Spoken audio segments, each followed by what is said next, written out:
Okay, I hope I'm audible to all my students who are attending this particular lecture for the Intermediate Microeconomics Part 1 course.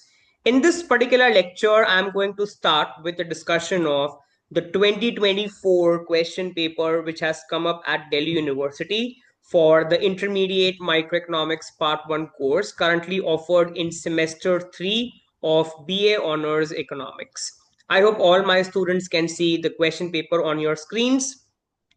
Okay, it contains two sections, section A and section B. Okay, in section A, students can see that from section A, you need to answer any 3 questions, and from section B, you need to answer any 2 questions. So in total, students need to answer 5 questions.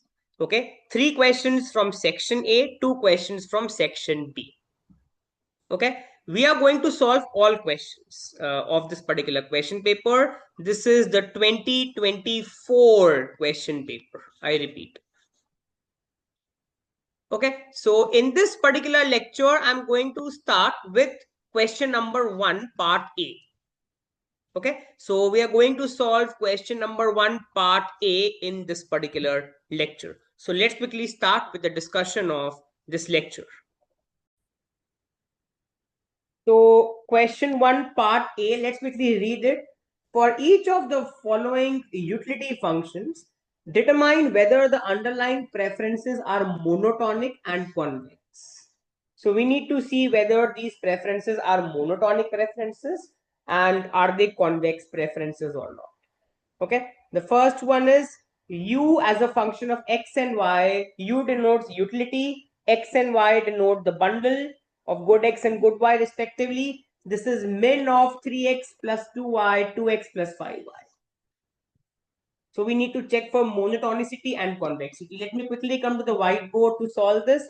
I am just writing the main heading for completeness. This is Delhi University Exam 2024. Name of the course is Intermediate Microeconomics. Intermediate Microeconomics Part 1 course. This is currently being offered in semester 3 of BA Honors Economics. So this lecture is recommended for students who are pursuing BA Honors Economics from Delhi University. Okay, we are looking at section A. Within section A, we are looking at question number 1, part A. Okay, so first of all, I'm quickly revising with all students the definition of monotonicity and convexity. Okay, so for monotonicity,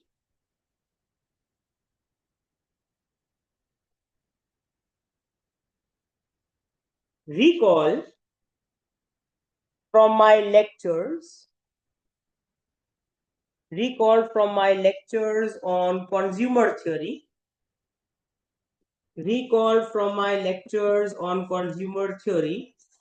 given any two consumption bundles,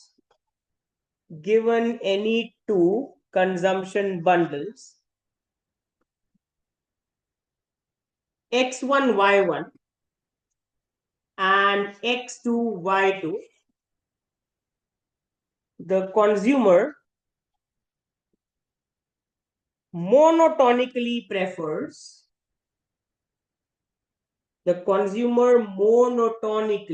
let me write this clearly, the consumer monotonically prefers the bundle x1 y1 over x2 y2 if the bundle x1 y1 contains more of at least one of the goods. If it contains more of at least one of the goods, but no less of the other.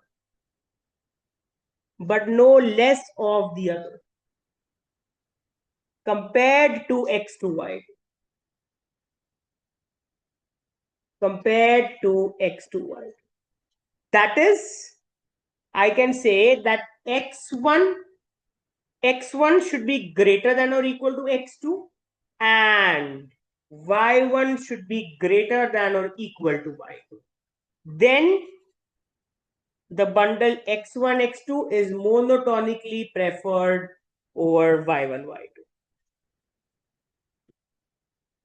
Okay, so hoping students have understood this. This is the definition of monotonicity. I thought I should revise this with all students. I have covered this in my main course for intermediate microeconomics part 1. Remember, this is just a past year paper discussion. Students get the maximum benefits only when you buy my complete course for intermediate microeconomics part 1 as per the Delhi University semester 3 syllabus. Okay. Now, regarding convexity comes the next definition, convexity. So if I erase all this off, I hope students have noted this down. Let me revise with all students the definition of convexity.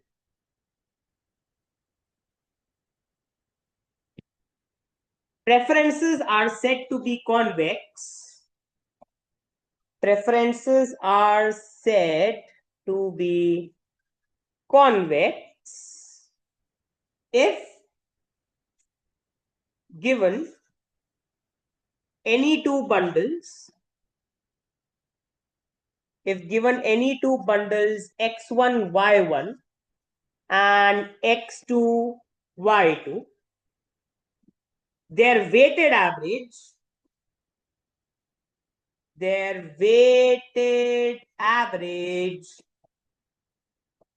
which is lambda times x1, y1 plus 1 minus lambda times x2, y2 is weakly preferred to either x1, y1 or x2, y2. That means given any two bundles on the indifference curve, if I take a weighted average of them, the consumer prefers the weighted average over the extremes. So in a way, I can say that in a way, the average bundle is preferred over the extreme bundles. The average bundle is preferred over the extreme bundles.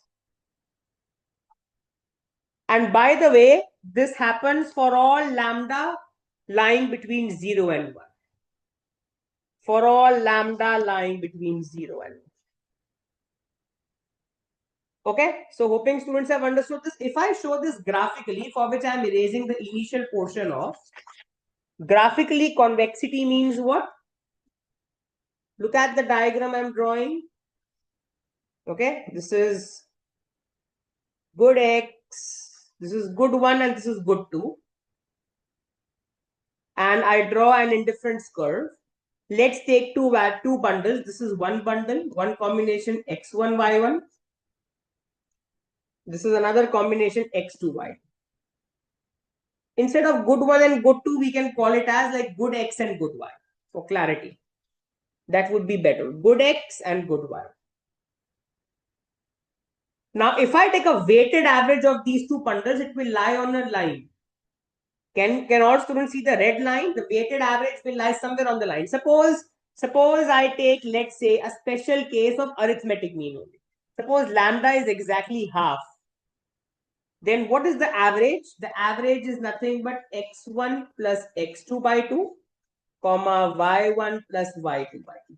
All students can see that this average bundle lies on a higher indifference curve.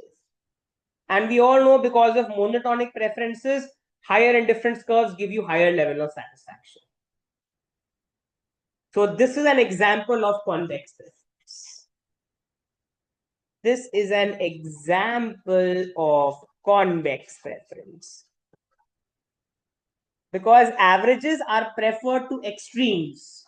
Students can see that the average bundle is bundle Z, which is preferred to the extremes, bundle X and bundle Y.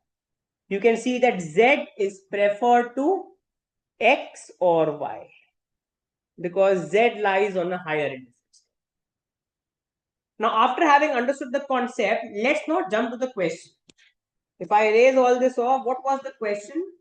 The first part which was given to us was, if I come back, u of xy is min of 3x plus 2y and 2x plus 5.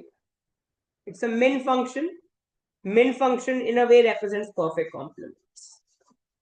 U of xy is min of 3x plus 2y, comma 2x plus 5y. Now, first of all, how do I elaborate this utility function? So I can write that therefore u of xy will be, it will be 3x plus 2y, because min always takes the lower value, right? Min function always takes the lower value out of the two. So it's going to be 3x plus 2y if 3x plus 2y is less than 2x plus 5y. And when you solve this inequality, what do you get? Take 2x to this side, take 2y to this side. So I get 3x minus 2x less than 5y minus 2y, which makes it x less than 3y. That means I can erase this off and I can write x less than 3. That is my answer. It's going to be 3x plus 2y if x is less than 3y. Then it's going to be 2x plus 5y if 2x plus 5y is the lower one compared to 3x plus 2y. Remember, min means you always take the lower value. So if I solve this inequality, guys, for which I can take 2y to the left hand side and I can take 2x to the right hand side. So it becomes x, this is 3y less than x, or I can write x more than 3y. That means I can erase the initial portion off, because after solving this inequality, the result we have got is x more than 3y.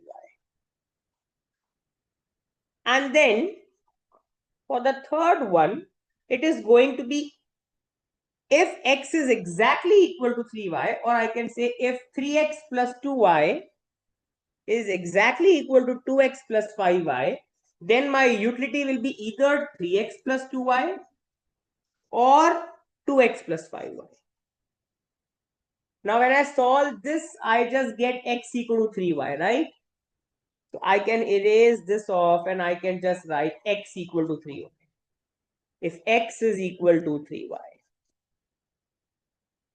So this is my utility function for these cases. When x is less than 3y, my utility function is 3x plus 2y. Now 3x plus 2y represents perfect substitutes. Remember from my lectures, if the utility function is linear in x and y, it means x and y are perfect substitutes. For x more than 3y, the utility function is 2x plus 5y. For x exactly equal to 3y, the utility function is 3x plus 2y or 2x plus 5y. Now we can plot them in a graph. So on the horizontal axis, we have good x. On the vertical axis, we have good y. Okay. Now x equal to 3y is a line passing through the origin.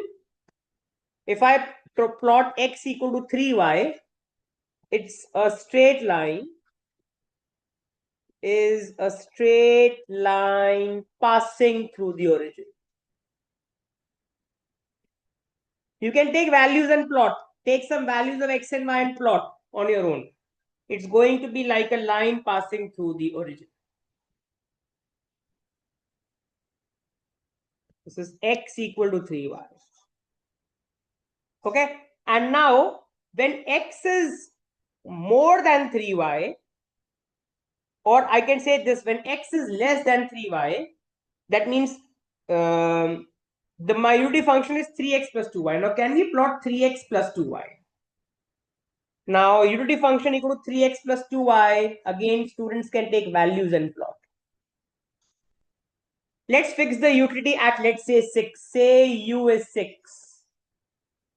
So You can take values when x is 0, y is 3, when y is 0, x is 2. So let's say that when x is 0, y is 3, and when y is 0, x is 2. Okay, so somewhat like this. This is my utility function. Obviously, this is the range. This represents the range where x is less than 3. If you see, x is less than 3y in this range. Okay, and for x more than 3y, in green color now, for x more than 3y, my utility function is 2x plus 5y. Again, take the utility as say 6, because let's keep the utility to be the same. So I get 2x plus 5y equal to 6. Now let's take values when x is 0, y is 6 by 5. And when y is 0, x is 3. When y is 0, x is 3. And when x is 0, y is 6 by 5. 6 by 5 is 1.4. Somewhere here. That means my function is going to look like this. It's going to look like this. Okay, so it's going to be flatter.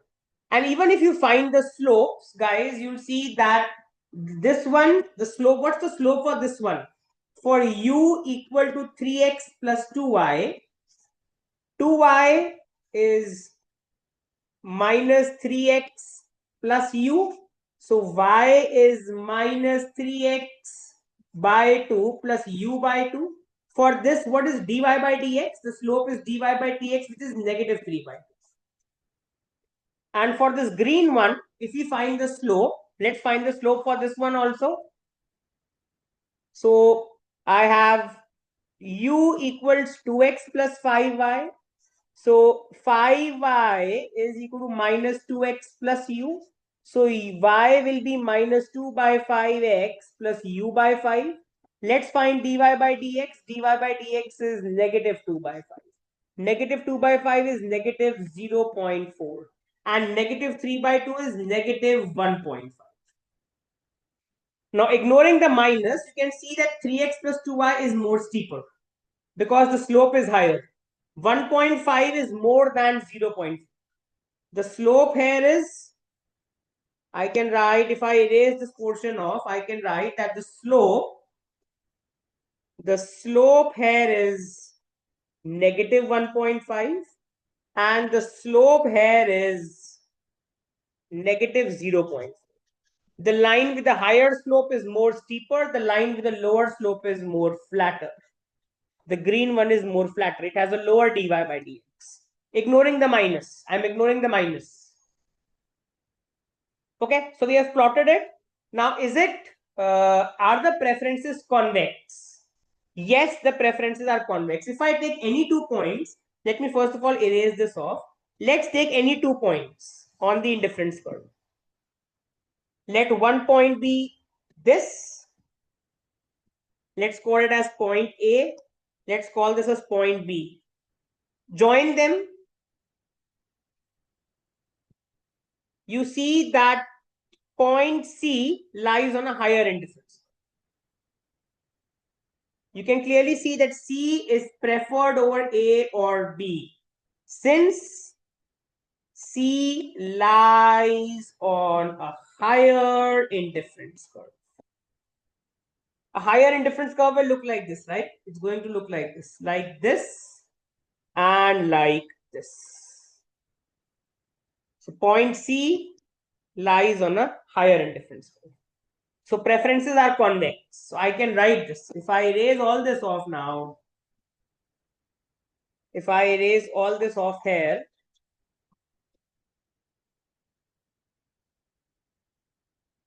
I can write that clearly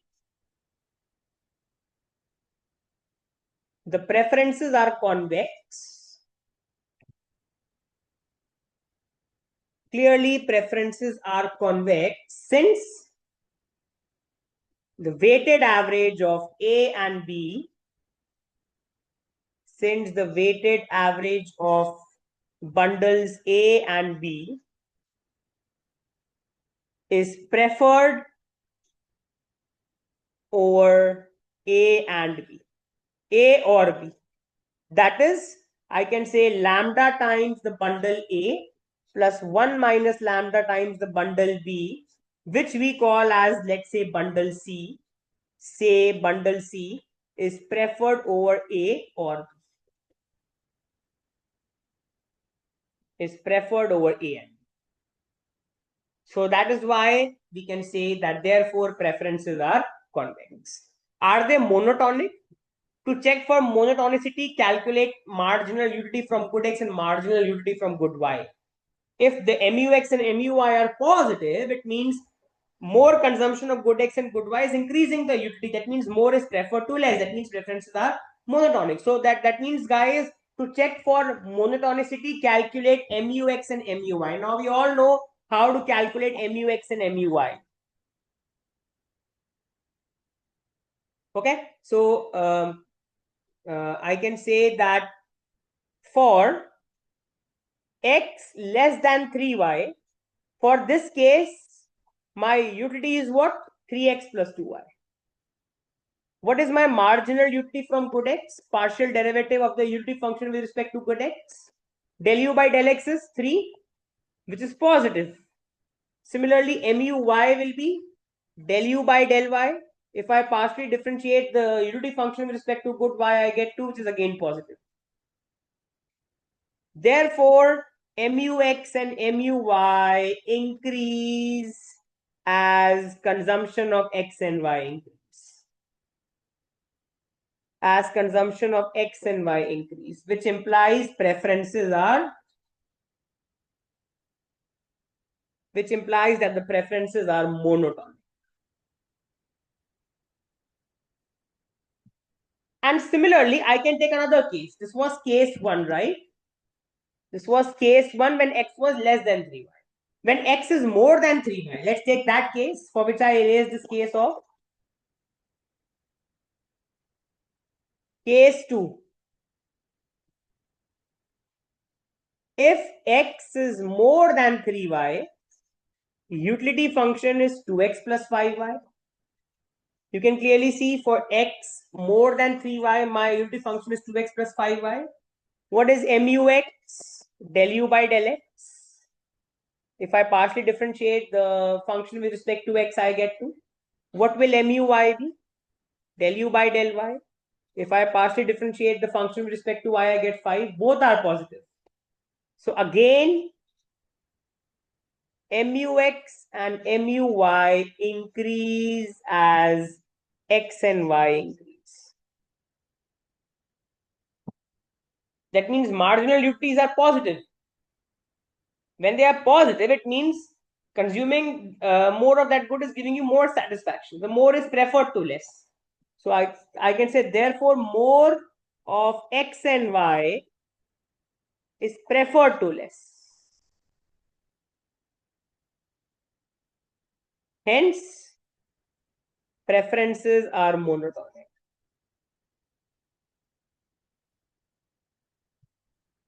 Hence, the preferences are monotonic. So students, have shown that the preferences are convex also, because the weighted average of any two extreme bundles is preferred over those bundles. You can clearly see that C is preferred over A and B.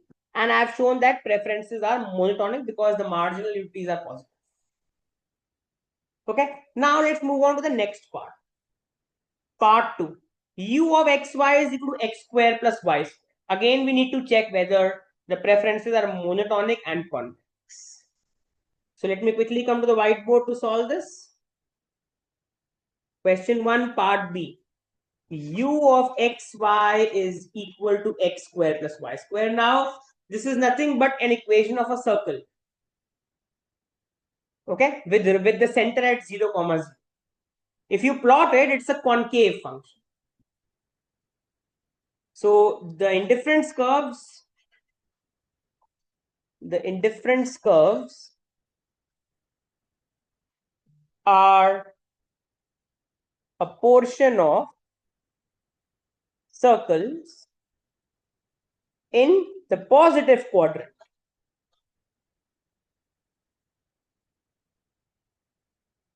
If you plot the diagram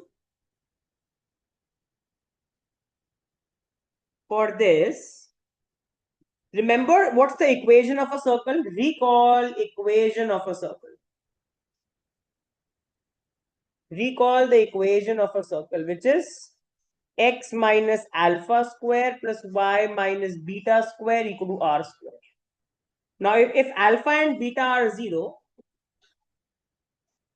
then what's my equation? X square plus y square equal to r square.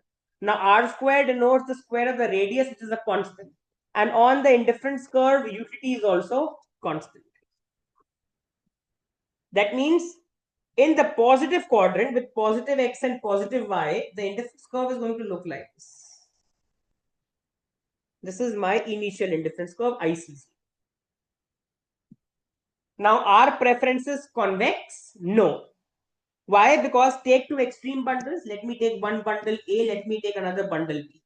If I take a weighted average of them, the weighted average is C, which lies on the lower indifference curve. Bundle C lies now on the lower indifference curve. That means that preferences are not convex. So I can say clearly, preferences are not convex. Clearly, the preferences are not convex. Since the weighted average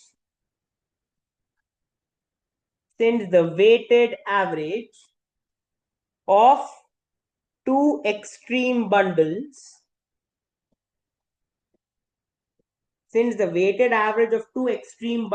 A and B, that is bundle C, lies on a lower indifference. It lies on a lower indifference curve. Therefore, C is not preferred over A or B. C is not preferred over A or B. That means the preferences are not convex. Is the function monotonic? For this, calculate the marginal utilities. To check for monotonicity, let's calculate the marginal utilities. So what will MUX be? Del U by del X. Differentiate this function partially with respect to X, I get 2X, which is positive. Why? Because X is positive. We are dealing with the positive quadrant. It's greater than or equal to 0. Since X is greater than or equal to 0. MUY will be del U by del Y, which is 2Y, which will again be greater than or equal to 0 since Y is greater than or equal to 0. Now, since MUX and MUY are both greater than or equal to 0, therefore, preferences are monotonic. Because the marginal utilities are positive. Consuming more of these goods will increase the total utility. Since marginal utilities are positive, therefore, consuming more of X or Y will increase the utility. Since marginal utility of good X and marginal utility of good Y both are greater than or equal to 0. Since marginal utilities are positive, it means total utilities will increase as you consume more of good X and good Y. That means preferences are monotonic, because monotonic preferences means more is preferred to less. So that means, what do we learn from this lecture? Whenever we have to check for convexity, we take the average or the weighted average of the bundle and we see whether that weighted average lies on a lower or a higher indifference curve. If the weighted average lies on a higher indifference curve, it means preferences are convex, because the weighted average is preferred over the extreme bundles. However, if the weighted average lies on a lower indifference curve, it means preferences are not convex, because bundle C in this case is not preferred to A or B. To check for monotonicity, You simply calculate the marginal utilities of good X and good Y. As long as these marginal utilities are positive, it means that your preferences are monotonic, because increasing the consumption of good X or good Y will increase the total utility. And when I say that more is preferred to less, it means when the consumer buys more of either of the goods, it increases the total utility of the consumer. In this case also, MUX and MUY both are greater than or equal to 0. Hence, preferences are monotonic. Okay, so hoping all students have understood how we have solved for question B. Okay, so I stop in this particular lecture. Okay, in the next lecture, I'm going to solve parts 3 and 4. I'm going to solve these two parts in the next lecture. So I stop in this lecture. I hope all students have enjoyed this lecture. Any doubts, you can unmute your mic and ask, or you can get in touch with me for doubts on call or WhatsApp, or you can mail me your doubts at divineschoolofelconomics@gmail.com. Remember, the maximum benefits you get only when you buy my complete course for intermediate microeconomics part 1. Just looking at my worked out solutions for past year papers will not give you the maximum benefits. Ideally, to ace in this exam, please buy my complete self-paced course for intermediate microeconomics part 1. Okay, this is where I stop in this lecture.